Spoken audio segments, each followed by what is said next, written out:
हमने शहर को दी एक नई पहचान, हम हैं सिंघानिया बिल्डकॉन।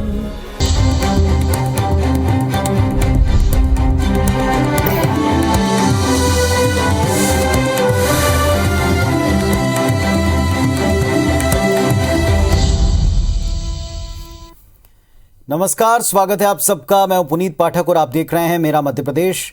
मध्य प्रदेश की दिन भर की बड़ी खबरें विस्तार से जानते हैं। मुख्यमंत्री शिवराज सिंह चौहान आज अपना 63वां जन्मदिन मना रहे हैं और बड़े ही सार्थक और अनोखे अंदाज में इसकी शुरुआत हुई।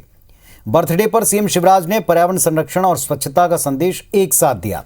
सफाई कर्मियों के साथ अपने जन्मदिन की शुरुआत की। सबसे पहले सफाई मित्रों के साथ पौधारोपण किया और फिर बीजासेन बस्ती पहुंचकर लोगों को न केवल स्वच्छ वातावरण की अपील की बल्कि खुद हाथों में झाड़ू थामकर झाड़ू लगाई, डोर टू डोर कचरा कलेक्शन का काम भी किया।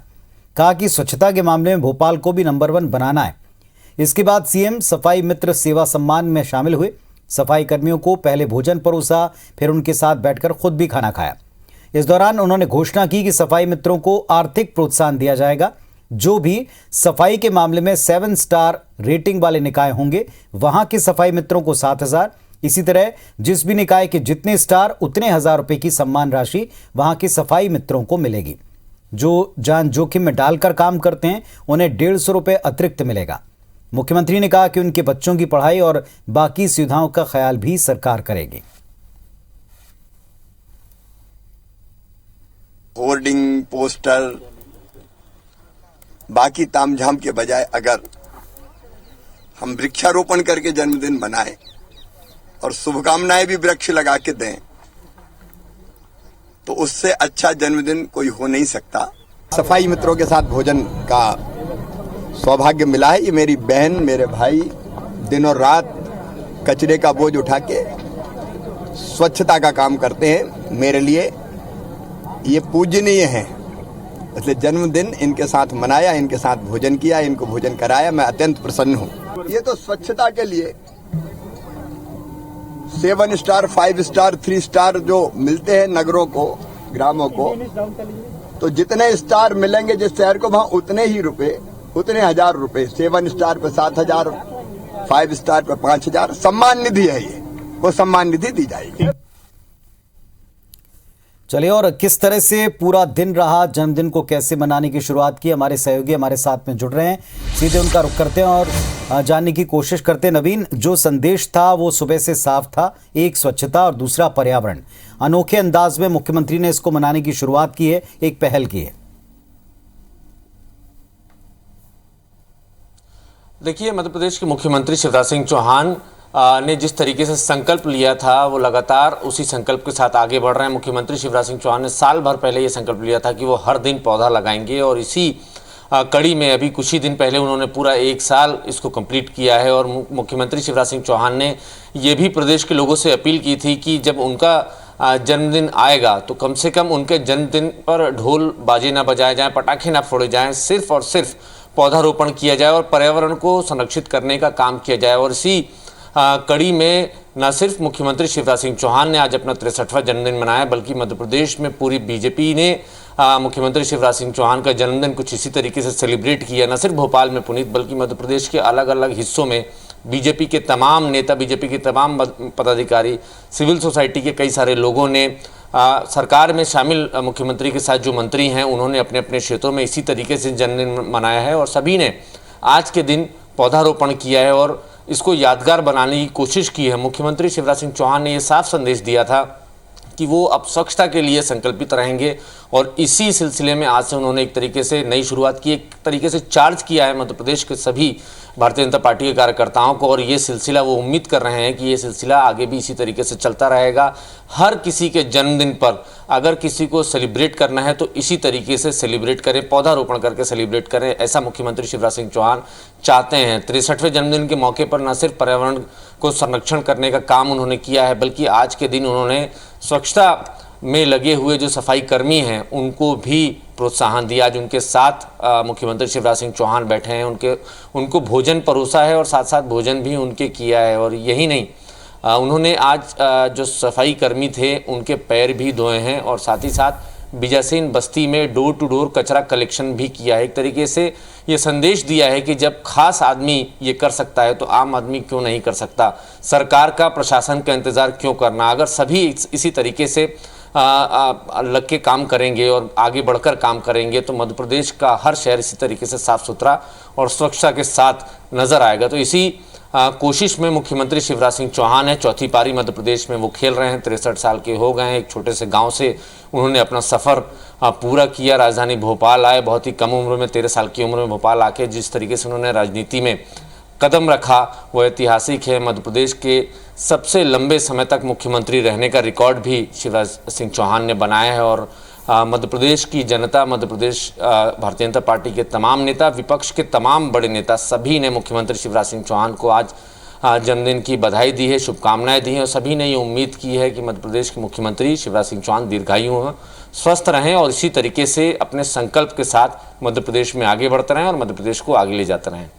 चलिए, तो लगातार ये संकल्प अपना पूरा वो 1 साल से कर रहे हैं और दूसरों को भी यही संदेश दिया कि आप वृक्ष लगाएं ताकि वातावरण स्वच्छ रहे। बहुत शुक्रिया आपका नवीन, इस पूरी जानकारी के लिए। प्रदेश के उच्च शिक्षा मंत्री डॉक्टर मोहन यादव एक दिवसीय दौरे पर ग्वालियर पहुंचे और इस दौरान उन्होंने शहर के चिनौर में नवनिर्मित शासकीय महाविद्यालय का लोकार्पण किया। शासकीय श्रीमंत माधवराव सिंधिया आदर्श विज्ञान महाविद्यालय में नवीन निर्माण कार्यों का भूमि पूजन भी किया।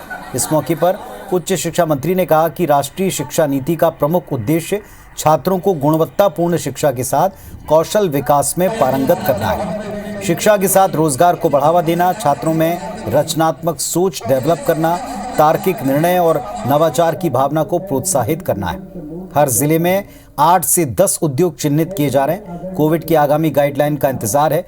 इसके बाद प्रदेश में छात्र संघ चुनाव भी कराए जाएंगे।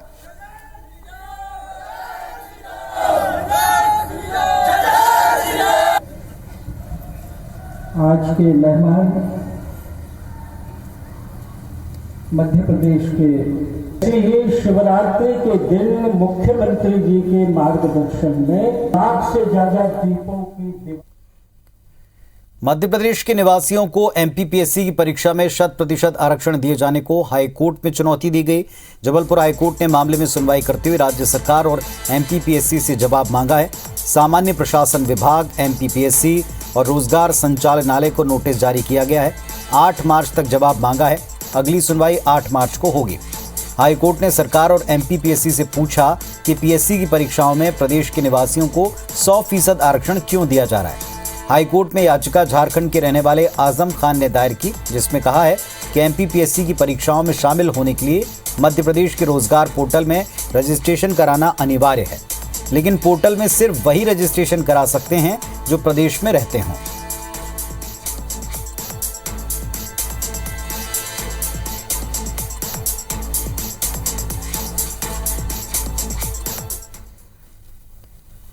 मध्य प्रदेश में रोजगार हमेशा एक बड़ा मुद्दा रहा है। बेरोजगारी घटाने को लेकर सरकारी दावे तो बहुत से होते हैं, लेकिन जमीनी हकीकत उससे दूर है। कुछ ऐसे ही हाल जबलपुर का है, जहां टेक्सटाइल पार्क बनाने की घोषणा तो हो गई, लेकिन ये घोषणा अब तक फाइलों में ही लिपटी है।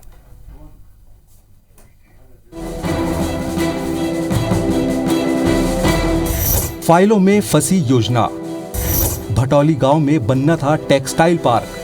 पार्क बनने से हजारों लोगों को मिलेगा रोजगार। रेडीमेड गारमेंट के क्षेत्र में जबलपुर का नाम पूरे देश में है। यहाँ के कारीगरों के बनाए गए सलवार सूट की मांग पूरे देश में है। इसे देखते हुए साल 2019 में कांग्रेस सरकार ने जबलपुर में इंदिरा गांधी टेक्सटाइल पार्क बनाने की योजना तैयार की थी। भटौली गांव के पास टेक्सटाइल पार्क बनाने जमीन का निरीक्षण भी हुआ, लेकिन सरकार बदलने के साथ ही योजना फाइलों में ही रुक गई। हालात ये है कि Madhya Pradesh industrial development corporation को अब तक इसके लिए जमीन तक नहीं मिल पाई है। इसका खामियाजा इस उद्योग से जुड़े हजारों लोग भुगत रहे हैं। दरअसल जबलपुर में 700 से ज्यादा छोटी बड़ी गारमेंट्स फैक्ट्री चल रही है, जिनमें हजारों की संख्या में लोग काम करते हैं। लेकिन गारमेंट इंडस्ट्री को चलाने के लिए कपड़े के लिए यहाँ के व्यापारी गुजरात, महाराष्ट्र और तमिलनाडु पर निर्भर हैं। व्यापारियों का कहना है कि टेक्सटाइल पार्क शुरू होता तो न केवल उन्हें सस्ती दरों पर कपड़ा मुहैया होता, बल्कि हजारों लोगों को रोजगार भी मिलता। अगर टेक्सटाइल पार्क बनेगा तो कपड़ा हमें यहाँ प्राप्त होगा, उससे उसमें लगने वाली एसेसरीज भी उसमें अगर बने तो यहाँ उपलब्ध होने लगेगी। और गारमेंट व्यवसाय में भी 20-25 हज़ार 30 हज़ार लोग लगे हुए हैं। अगर ये साथ में जॉइंट में आता है तो निश्चित रूप से ये फिगर कहीं इससे बहुत अधिक हो जाएंगे। जबलपुर में टेक्सटाइल पार्क तो नहीं खुला, लेकिन स्टे लेने को लेकर जमकर राजनीति हो रही है। एक तरफ कांग्रेस का कहना है कि टेक्सटाइल पार्क का ऐलान कमलनाथ सरकार ने किया था, तो बीजेपी ने इसे शिवराज सरकार की योजना बताया। अब इस मामले पर बीजेपी का कहना है कि जल्द ही टेक्सटाइल पार्क जबलपुर में शुरू होगा। वहीं कांग्रेस इस मुद्दे पर बीजेपी को घेर रही है। हमारे जो मंत्री हैं श्री ओम प्रकाश सकलेचा जी जबलपुर आए थे, जिनमें मैंने उनसे मुलाकात की थी और उनको टेक्सटाइल्स पार्क के लिए मैंने आग्रह किया था। उन्होंने कहा कि कलेक्टर साहब को बुलाकर ज़मीन हम हैंडओवर कर रहे हैं और बहुत जल्दी हम इसका कार्य प्रारंभ करेंगे। साथ ही फर्नीचर क्लस्टर और डिफेंस क्लस्टर के लिए भी उनसे चर्चा हुई है, उसकी भी भूमि अधिग्रहण का कार्य लगातार चल रहा है। कैबिनेट की बैठक जबलपुर में हुई थी। माननीय तत्कालीन मुख्यमंत्री कमलनाथ जी ने निर्णय लिया था और जो उन्होंने कहा था उसके लिए हमने तुरंत एक्शन में आते हुए बजट प्रावधान किए। टेक्सटाइल पार्क जबलपुर में खुलना चाहिए, नहीं खुल रहा है। सब कुछ हो चुका है कि ये जो जनप्रतिनिधि भारतीय जनता पार्टी के हैं, इनको भी ये आवाज़ उठाना चाहिए। हम इनके नेतृत्व में चलने को तैयार है। गारमेंट इंडस्ट्री को बढ़ावा देने के लिए केंद्र सरकार ने भी पिछले बजट में देश भर में 7 नए टेक्सटाइल पार्क बनाने की घोषणा की थी। उम्मीद है कि राज्य सरकार भी इस ओर ध्यान देगी और इसका फायदा जबलपुर तक पहुंचेगा। वैसे जबलपुर को टेक्सटाइल पार्क मिलता है तो इससे न सिर्फ हजारों हाथों को रोजगार मिलेगा, साथ ही जबलपुर के व्यापार को नई ऊंचाइयां भी मिलेंगी। विजेंद्र पांडे, IBC 24, जबलपुर। चलिए अब देखते हैं बिग न्यूज। रूस ने ग्रीन कॉरिडोर बनाने के लिए सीज फायर का ऐलान कर दिया है। हालांकि ये केवल यूक्रेन के 2 शहर मारियोपोल और वोल्नोवाखा में ही जारी है। इसे लागू करने के साथ ही सरकार ने कहा कि 2500 छात्र अब भी फंसे हैं। अगर ग्रीन कॉरिडोर का इस्तेमाल कर छात्रों को सुरक्षित निकालने में मदद मिले तो बेहतर है।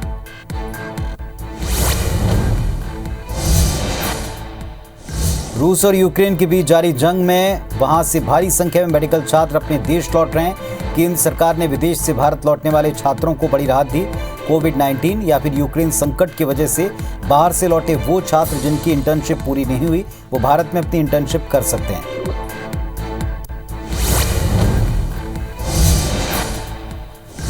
प्रधानमंत्री नरेंद्र मोदी 6 मार्च को पुणे जाएंगे और पुणे मेट्रो रेल प्रोजेक्ट का उद्घाटन करेंगे। प्रधानमंत्री मोदी कुल 32.2 किलोमीटर के पुणे मेट्रो रेल प्रोजेक्ट के 12 किलोमीटर के हिस्से का उद्घाटन करेंगे।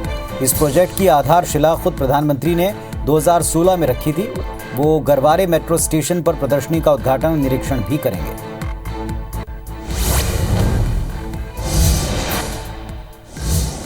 इंडियन नेवी ने आज ब्रह्मोस मिसाइल के एडवांस वर्जन का सफल परीक्षण किया है। परीक्षण के दौरान मिसाइल ने सटीक निशाने पर हमला करने में कामयाबी पाई। ये ब्रह्मोस मिसाइल का एडवांस वर्जन है। इसमें कई अपडेशन किए गए। अपग्रेडेशन के बाद इसकी मारक क्षमता पहले से कहीं ज्यादा है।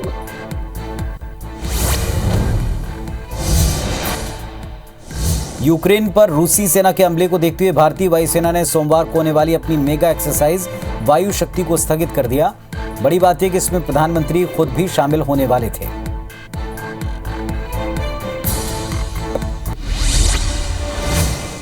मध्य प्रदेश के अलग अलग जिलों में शिव मंदिरों में आज उस वक्त अचानक से भक्तों का तांता लगना शुरू हो गया जैसे ये खबर फैली कि नंदी महाराज की मूर्ति दूध पी रहे।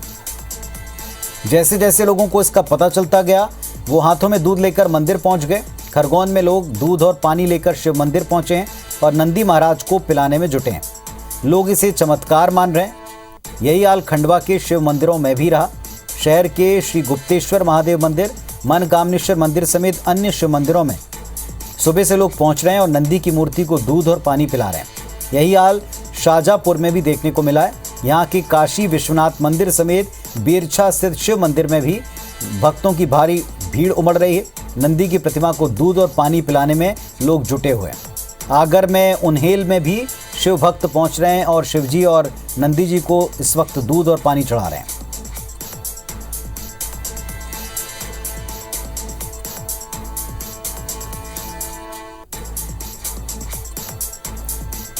तो देखें आप, ये आस्था के सैलाब से जुड़ी, अब इसे आप आस्था कहें, अंधविश्वास कहें क्योंकि इस दौर में इस तरीके की चीज़ों को चमत्कार मान करके लोग नमस्कार भी करते हैं और इसको पालन करते हुए भी नजर आते हैं। ये अलग अलग तस्वीरें खरगोन की, शाहजहाँपुर की, नंदी की मूर्ति दूध पी रही जैसी पता चला तो आगर में, खंडवा में, उन्हेल में, हर एक जगह भक्त अपने साथ दूध और पानी लेकर चढ़ाने के लिए, पिलाने के लिए मूर्ति को निकल पड़े हैं।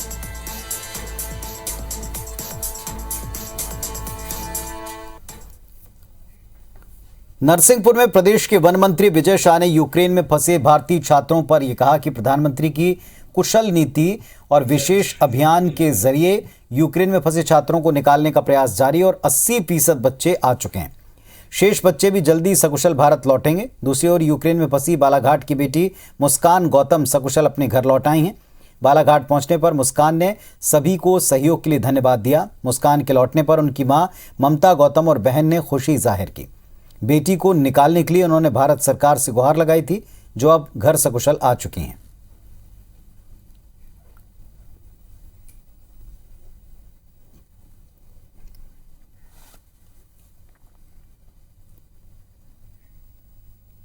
तो इस बुलेटिन में फिलहाल इतना ही। खबरों अपडेट्स के लिए आप देखते रहें IBC 24। नमस्कार।